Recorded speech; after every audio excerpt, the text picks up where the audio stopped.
চতুর্থ পর্যায়ের ভোটে তৃণমূল কংগ্রেস মরিয়া হয়ে আবার হিংসার পথ ধরার চেষ্টা করেছে, যা প্রথম তিনটি পর্যায়ে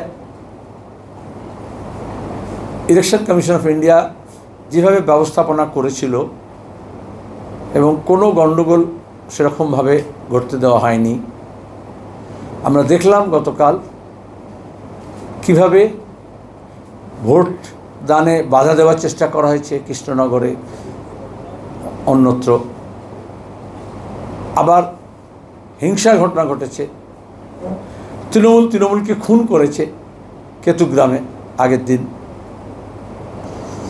এবং ওদের গোষ্ঠীদ্বন্দ্ব তাকে কাজে লাগিয়ে কোথাও কোথাও বিজেপি তৃণমূল একে অপরের প্রকাশ্যে নোংরামিতে নেমে এসছে, যেটাকে সাম্প্রদায়িক উস্কানিতে পরিণত করা হয়েছে।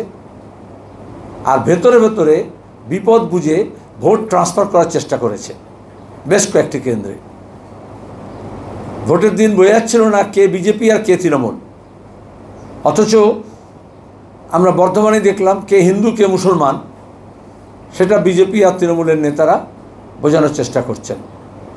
গোটা দেশের নির্বাচনে আমরা সবাই দেখছি, জানছি, গোটা দেশের এমনকি মিডিয়াও বলতে আরম্ভ করেছে এখন যে বিজেপির হাওয়া পাতলা হচ্ছে।